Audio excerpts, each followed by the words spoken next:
Pemirsa, meresahkan sejumlah kalangan. Rumah makan ayam goreng Widuran di Sidak, Wali Kota Solo. Rumah makan legendaris yang diduga melakukan penipuan dengan mengklaim sebagai produk halal ini pun diminta tutup sementara.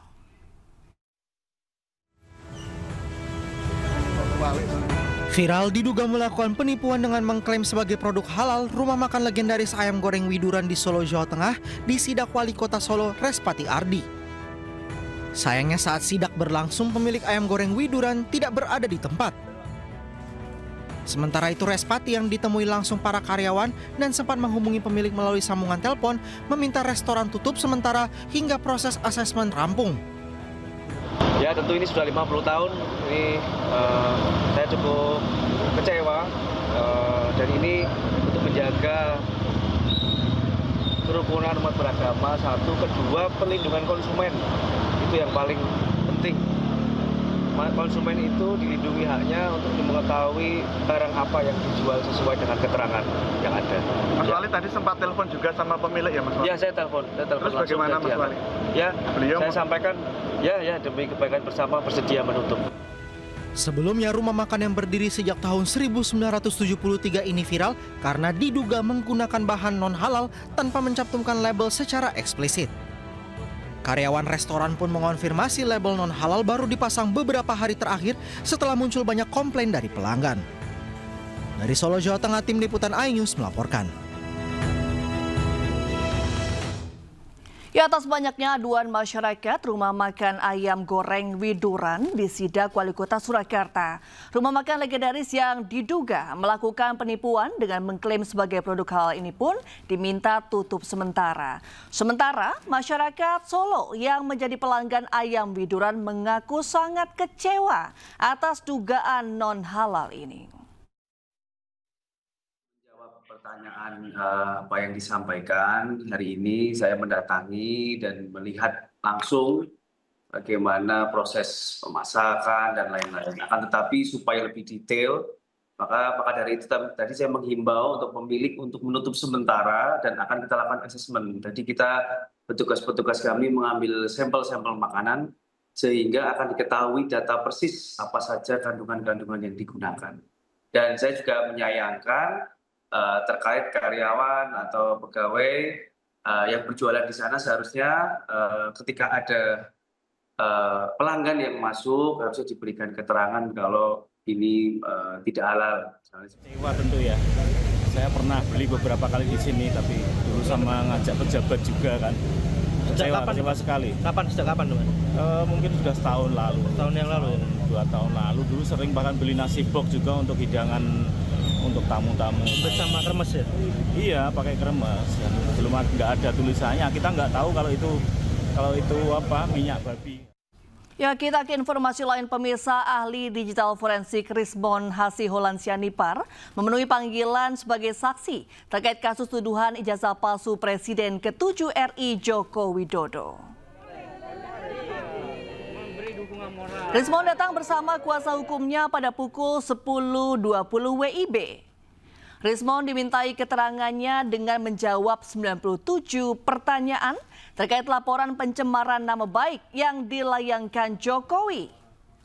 Kedatangannya untuk diperiksa sebagai saksi dalam kasus dugaan pencemaran nama baik yang dilaporkan oleh Presiden ke-7 Joko Widodo terkait dugaan ijazah palsu. Proses pemeriksaan terhadap Respon berlangsung di ruang riksa Subdit Keamanan Negara, Direktorat Reserse Kriminal Umum Polda Metro Jaya.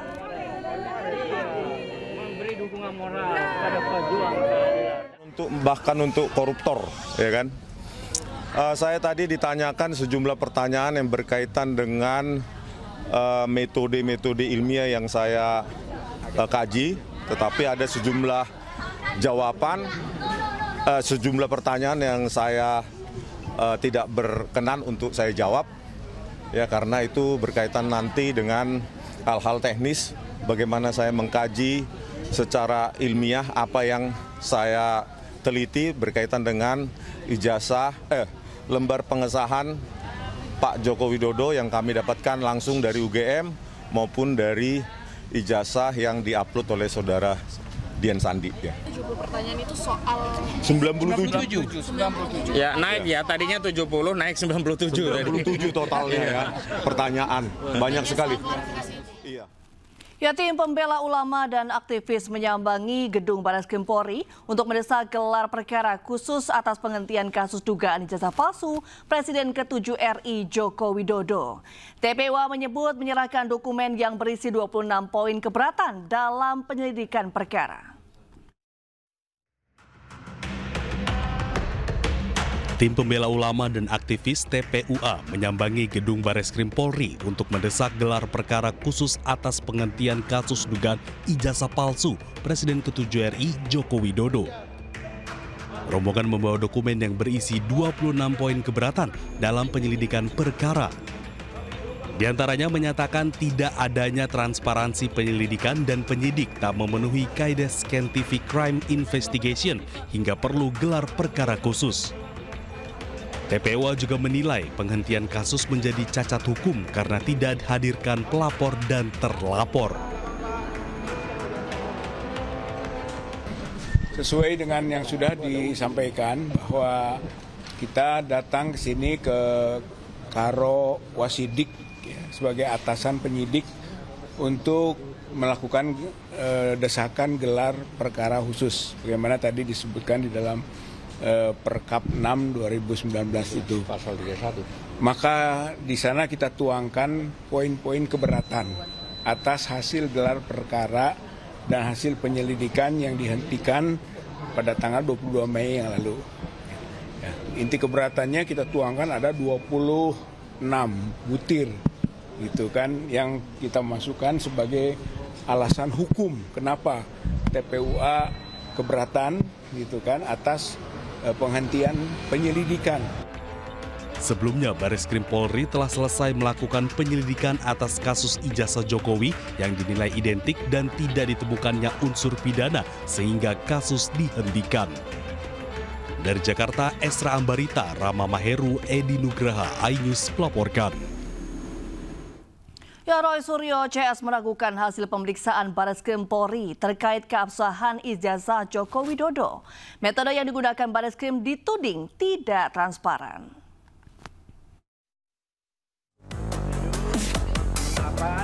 Dan prosedur penyelidikan perkara dugaan pidana pemalsuan ijazah saudara Joko Widodo dilaksanakan secara tidak transparan.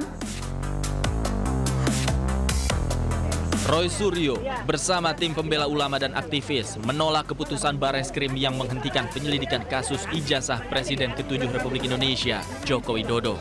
Bukan tanpa alasan, Roy Suryo CS curiga dengan metode yang digunakan Barreskrim dalam memeriksa ijazah Joko Widodo. Penyelidikan tersebut diklaim tidak transparan, sepihak, dan tanpa melibatkan peran serta masyarakat. Bahwa tahapan, proses, dan prosedur penyelidikan perkara dugaan pidana pemalsuan ijazah saudara Joko Widodo dilaksanakan secara tidak transparan, sepihak, tanpa melibatkan peran serta masyarakat. Padahal penyelidikan perkara dugaan pidana pemalsuan ijazah saudara Joko Widodo bermula dari adanya aduan masyarakat atau DUMAS yang dilakukan oleh Dr. Egy Sujana SHMSI dari tim pembela ulama dan aktivis atau TPUA. Kedua, bahwa pengumuman hasil penyelidikan perkara dugaan pidana pemalsuan ijazah saudara Joko Widodo yang pada pokoknya menyatakan ijazah yang dimiliki saudara Joko Widodo identik dan penyelidikan perkara dugaan tidak pidana pemalsuan ijazah saudara Joko Widodo dihentikan tidak sesuai dengan tahapan, proses, dan prosedur penanganan perkara pidana dengan pendekatan Scientific Crime Investigation atau SCI yang selama ini menjadi acuan Kapolri Jenderal Pol Listio Sigit Prabowo dalam menangani sejumlah perkara yang menyita perhatian publik. Pihak Roy Suryo meminta gelar perkara khusus kepada Barreskrim Polri karena metode yang digunakan oleh Barreskrim sebelumnya dinilai tidak sesuai prosedur dan tidak menggunakan metode Scientific Crime Investigation. Dari Jakarta, Tim Liputan iNews melaporkan.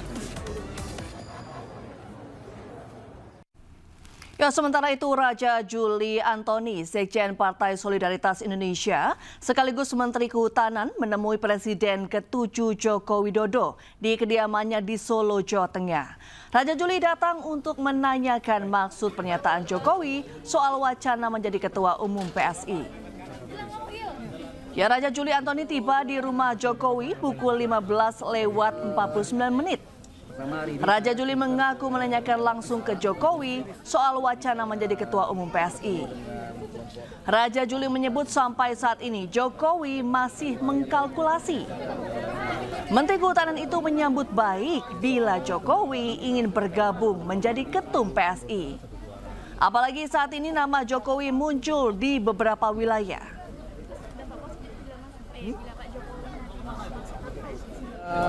Saya tanya tadi, Bapak di mana? Kemarin bicara mau daftar menjadi ketum PSI. Bapak katakan ya saya sedang terus mengkalkulasi. Terima kasih Anda masih menyaksikan iNews Prime. Pemirsa, Polda Metro Jaya menangkap 3.599 orang preman di wilayah Jakarta. Mereka terlibat berbagai aksi kriminal dan premanisme.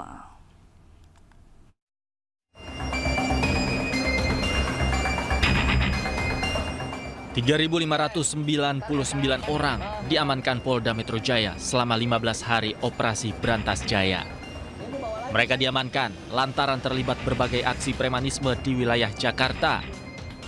Dari seluruh preman yang ditangkap, beberapa di antaranya dibina dan ratusan lainnya ditetapkan sebagai tersangka. Dalam operasi Brantas Jaya 2025, Polda Metro Jaya total menangani 251 kasus. Terkait aksi premanisme berkedok ormas, Polda Metro Jaya mengamankan 56 orang. Dari pelaksanaan operasi dapat kita targetkan beberapa pelaku-pelaku premanisme dalam berbagai bentuk yang sifatnya premanisme yang dilakukan secara perorangan, premanisme yang berkedok organisasi masyarakat, premanisme berkedok debt collector, dan geng motor yang mengakibatkan timbulnya tawuran. Polda Metro Jaya berkomitmen menindak seluruh aksi premanisme di wilayah hukum Polda Metro Jaya. Dari Jakarta, Helmi Sajangbati, iNews melaporkan.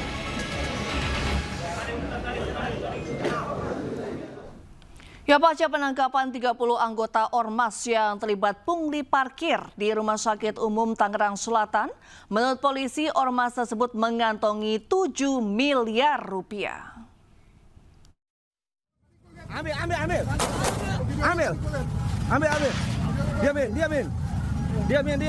Diam. Pasca penangkapan 30 orang anggota Ormas Pemuda Pancasila yang terlibat dalam pungutan liar parkir di Rumah Sakit Umum Tangerang Selatan beberapa waktu lalu. Menurut polisi, berdasarkan penghitungan jumlah kendaraan roda 2 maupun 4 yang parkir di RSU Tangsel, Ormas tersebut diperkirakan mengantongi 1 miliar rupiah per tahun atau 7 miliar rupiah selama 7 tahun sejak 2017. Hal itu disampaikan langsung di Reskrimum Polda Metro Jaya, Kombes Pol Wirasatya Triputra dalam jumpa pers di hasil operasi Brantas Jaya 2025 di Polda Metro Jaya, Jakarta, Senin siang. Apabila kita akumulasi selama 1 tahun, ini bisa mencapai angka lebih dari 1 miliar. Dan ini sudah berlangsung dari tahun 2017. Kini, Polda Metro Jaya masih memburu Ketua Ormas PP Tangsel berinisial MR yang telah masuk daftar pencarian orang. Dari Jakarta Selatan, dan Helmi Sajangbati, iNews melaporkan. Pemirsa, seorang jaksa dan satu staf pegawai yang bertugas di kantor Kejaksaan Negeri Deli Serdang, Sumatera Utara menjadi korban pembacokan orang tak dikenal. Kedua korban dibacok saat memanen sawit di ladangnya di Kabupaten Serdang Bedagai, Sumatera Utara.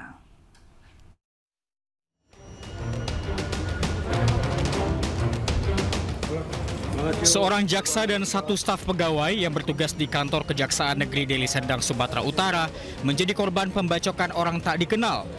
Keduanya dianiaya saat tengah menunggu hasil panen di ladang sawit miliknya di Kecamatan Kotari, Kabupaten Serdang Bedagai, Sumatera Utara.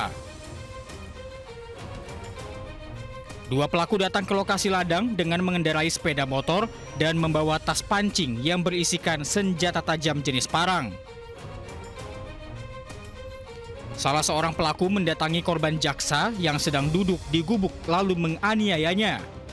Sementara rekan jaksa yang ada di sekitar lokasi mencoba membantu namun mengalami luka bacok di lengan kiri.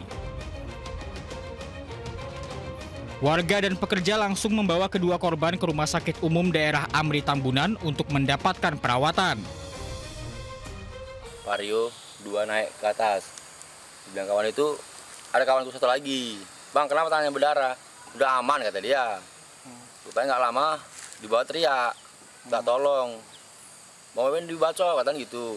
Coba kejar itu, kejar ya kan. Gue bilang, kok yang ngejar? Aku yang ke bawah nolong abang itu, gue bilang. Saat ini, petugas kepolisian dari Polda Sumatera Utara dan Polres Serdang Bedagai langsung memburu kedua pelaku. Dari Serdang Bedagai, Wahyu Rustandi, iNews melaporkan. Pemirsa, sidang kasus dugaan suap dan perintangan penyidikan dengan terdakwa Sekjen PDIP Hasto Kristianto siang tadi kembali digelar Pengadilan Tindak Pidana Korupsi Jakarta Pusat. Pada sidang kali ini, Jaksa Penuntut Umum dari KPK menghadirkan dua saksi ahli. Pengadilan Tindak Pidana Korupsi Jakarta Pusat Senin siang kembali menggelar sidang kasus dugaan suap dan perintangan penyidikan dengan terdakwa Sekjen PDIP Hasto Kristianto. Dua saksi ahli dihadirkan Jaksa Penuntut Umum dari KPK untuk memberikan keterangan. Mereka adalah Bob Hardian Syahbudin, dosen Fakultas Ilmu Komputer Universitas Indonesia, dan Hafni Ferdian, pemeriksa forensik penyidik Direktorat Deteksi dan Analisis Korupsi KPK. Sidang diwarnai keberatan dari tim penasehat hukum terdakwa Hasto karena Hafni Ferdian yang dihadirkan sebagai saksi ahli justru menjabat sebagai penyelidik di KPK. Keberatan tersebut ditanggapi jaksa, di mana menurut jaksa meski menjabat sebagai penyelidik, namun Hafni tidak menangani perkara Hasto. Ia dihadirkan ke persidangan untuk memaparkan keterangan sesuai keahliannya. Terdakwa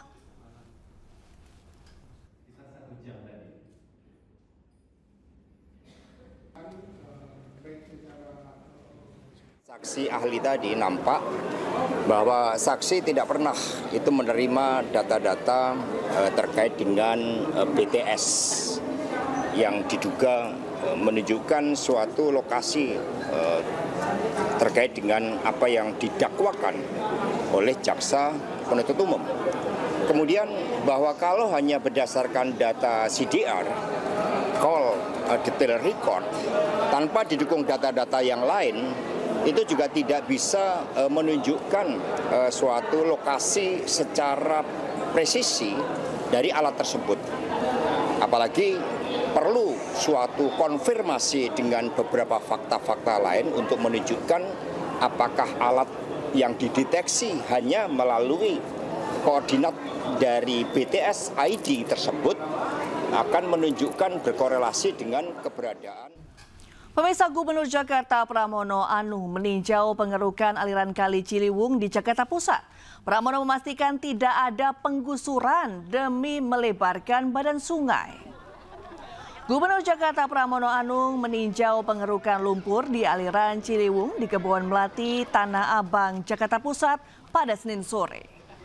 Pramono melihat masalah yang ada di kawasan Kebun Melati, diantaranya sanitasi dan sungai yang tidak terawat. Terkait pemukiman di sekitar kali, Pramono mengatakan belum mengecek status tanah. Namun ia menegaskan Sungai Ciliwung akan dibuat lebih rapi dan lebih cantik untuk dilihat warga. Pramono memastikan tidak ada penggusuran demi melebarkan badan sungai.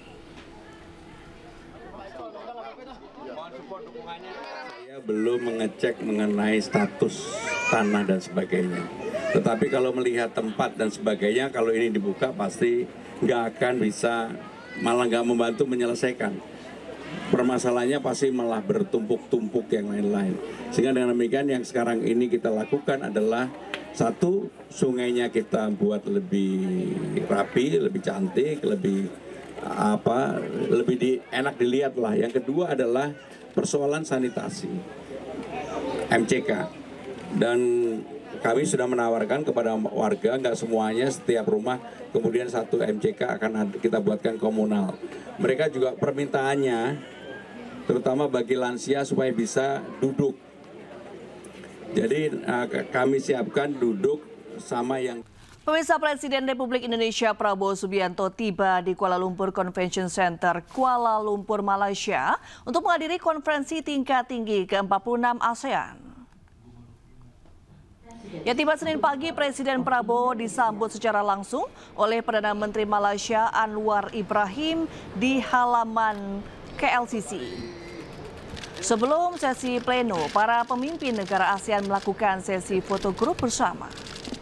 Pada momen ini Presiden Prabowo nampak berdiri di antara Perdana Menteri Kamboja Hun Manet dan Perdana Menteri Timor Leste Sanana Gusmao.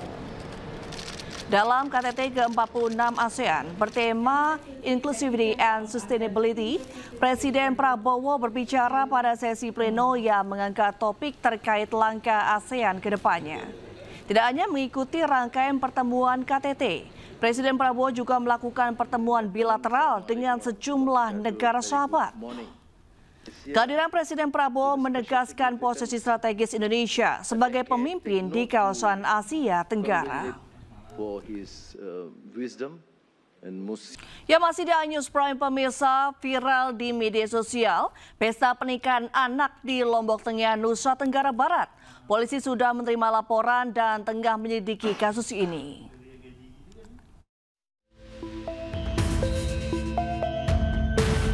Pesta pernikahan sepasang anak perempuan dan laki-laki di Praia Tengah, Lombok Tengah, Nusa Tenggara Barat viral di media sosial.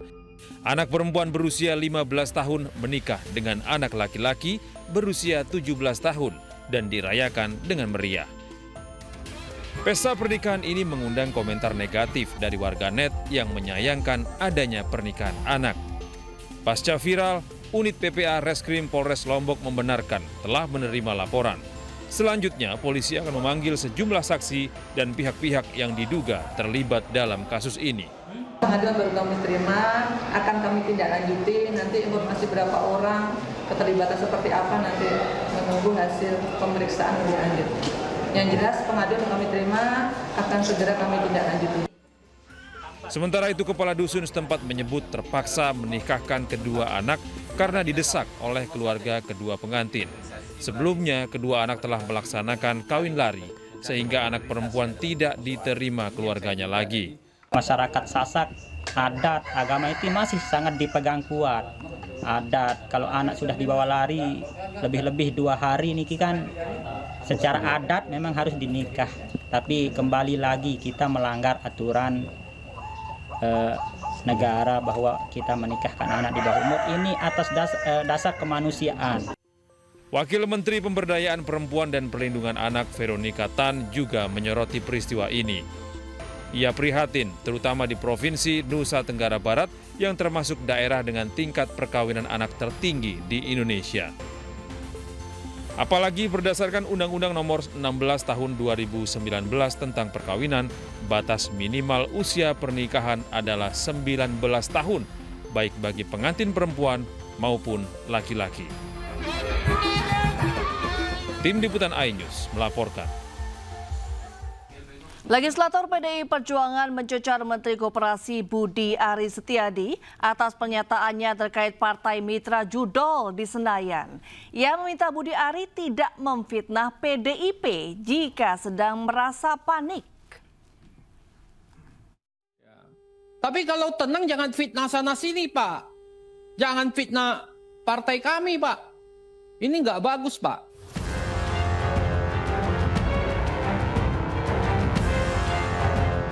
Anggota Komisi 6 DPR RI fraksi PDI Perjuangan Darmadi Duryanto mencecar Menteri Koperasi Budi Aris Setiadi di tengah rapat kerja Komisi 6 dan Kementerian Koperasi di Kompleks Parlemen Senayan, Jakarta, Senin siang. Darmadi meminta Budi Aris tak memfitnah partainya sebagai mitra judi online. Mulanya Darmadi menyinggung perkembangan koperasi Desa Merah Putih dan meminta Budi Aris untuk tidak panik dalam pengembangannya. Seiring dengan target pembangunan 80.000 koperasi Desa Merah Putih di Indonesia. Ia lalu meminta Budi Aris tidak menyerang pihak manapun jika merasa tidak tenang. Ya. Nah, saya minta Bapak jangan panik mengejar 80.000 ini. Jangan panik. Jangan kemudian karena kepanikan Bapak lari kemana-mana. Apalagi Bapak sekarang juga lagi nggak tenang pikirannya kan? Ya, diserang sana sini. Betul kan, Pak? Tenang ya, Pak ya? Ya. Tapi kalau tenang jangan fitnah sana sini, Pak. Jangan fitnah partai kami, Pak. Ini nggak bagus, Pak. Gitu. Sebelumnya, Menteri Koperasi sekaligus mantan Menteri Komunikasi dan Informatika Budi Aris Setiadi menyebut ada partai politik yang diduga menjadi mitra para bandar judi online. Hal tersebut disampaikan Budi saat membantah tudingan keterlibatannya dalam kasus suap terkait perlindungan situs-situs judi online saat menjabat sebagai Menteri Kominfo. Tim Liputan iNews melaporkan. Pemirsa, KPK menyita 11 kendaraan mobil dan 2 motor dari hasil penggeledahan di 7 lokasi. Penyitaan ini buntut kasus dugaan suap dan gratifikasi pengurusan rencana penggunaan tenaga kerja asing di Kementerian Ketenagakerjaan. Komisi Pemberantasan Korupsi RI menyita 11 mobil dan 2 motor dalam kasus dugaan suap dan gratifikasi pengurusan rencana penggunaan tenaga kerja asing di Kementerian Ketenagakerjaan. Sejumlah barang sitaan ini didapatkan KPK dari 7 lokasi rumah di kawasan Jabodetabek dan 1 kantor Kemnaker. Selanjutnya barang sitaan ini dibawa ke rumah penyimpanan benda sitaan dan barang rampasan Komisi Pemberantasan Korupsi untuk disimpan.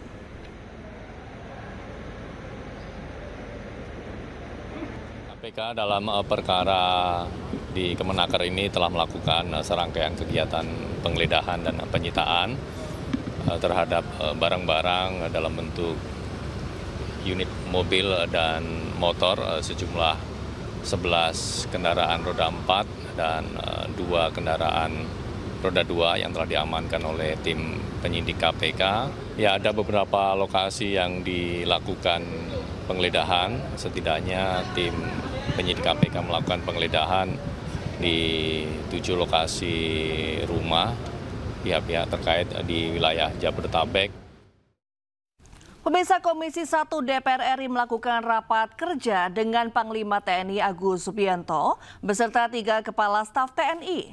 Rapat kerja dilakukan untuk mendengar hasil penyidikan kasus ledakan di lokasi pemusnahan amunisi di Garut, Jawa Barat. Panglima menyebutkan bahwa prosedur untuk peledakan amunisi sudah dilakukan sesuai aturan. Selain itu, Panglima juga menyebut amunisi yang sudah kadaluarsa tersebut sangat sensitif sehingga dapat dengan mudah memicu ledakan. Sementara untuk lokasi peledakan, Panglima menyebut bahwa lokasi tersebut sudah sesuai SOP. Namun demikian, Panglima juga akan memindahkan lokasi peledakan sehingga kejadian tersebut tidak terjadi lagi. Untuk warga sipil yang berada di lokasi, Panglima menyebut warga sipil tersebut merupakan petugas dapur umum di sekitar lokasi yang dipekerjakan oleh TNI. Yang dibahas tadi adalah peledakan di Garut, di mana sudah saya sampaikan bahwa prosedur untuk peledakan sudah dilaksanakan sesuai dengan SOP, mulai dari satuan pemakai, munisi yang sudah expire, yang harus didisposal itu dari satuan pemakai ke Slok Kodam, kemudian dari Slok Kodam dilaporkan kepada Slok Angkatan Darat, kemudian dari Slok Angkatan Darat ke Slok TNI dan ke Kemhan. Kemudian selanjutnya apabila prosedur sudah sampai Kemhan, maka dari Kemhan. Kita ke informasi lain, pemirsa. Jemaah calon haji Indonesia gelombang pertama telah mengosongkan kota Madinah. Tanggal 25 Mei kemarin merupakan hari terakhir pendorongan jemaah gelombang pertama dari Madinah ke Mekah.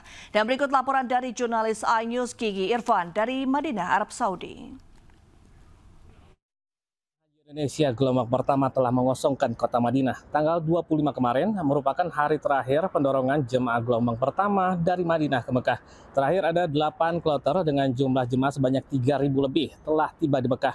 Diketahui pendorongan yang telah dimulai dari tanggal 10 hingga 20 Mei tercatat sudah ada total 266 kloter dengan jumlah 104.000 jemaah dari Madinah. Usai pendorongan terakhir, petugas daerah kerja Madinah akan menyisir seluruh sektor yang ada guna memastikan tidak ada jemaah yang tertinggal. Selain itu, para petugas Dakar Madinah akan bergeser menuju Mekah untuk membantu pelayanan jemaah menuju puncak haji. Sementara ada sejumlah jemaah calon haji Indonesia saat ini masih dirawat di KKI Madinah karena mengalami gangguan kesehatan menjelang proses pemindahan ke Mekah. Untuk menjamin keselamatan dan kekhusyuan ibadah, KKI menyiapkan tim pengantar medis, pemantauan berkelanjutan dan pelacakan rekam kesehatan yang terintegrasi. Berbeda dengan jadwal terakhir, pendorongan jemaah yang telah rampung dilaksanakan, bagi pasien yang masih dirawat di KKI ada tenggang waktu lebih lama, yakni tanggal 31 Mei mendatang. Nantinya jemaah yang sedang dirawat di KKI Madinah tetap bisa berihram dan menuju Mekah sesuai prosedur medis yang telah ditetapkan. Jemaah yang sudah dinyatakan membaik akan diberangkatkan sesuai dengan kloternya. Dari Madinah, Arab Saudi, Gigi Irfan melaporkan. Kita ke informasi lain, pemirsa. Timnas Indonesia menggelar pemusatan latihan di Bali menjelang ronde ketiga pertandingan kualifikasi Piala Dunia 2026 melawan Cina dan Jepang. Pusat pelatihan Bali United yang berada di kawasan Pantai Purnama, Kabupaten Gianyar, Bali, dipilih sebagai tempat pemusatan latihan timnas di Bali.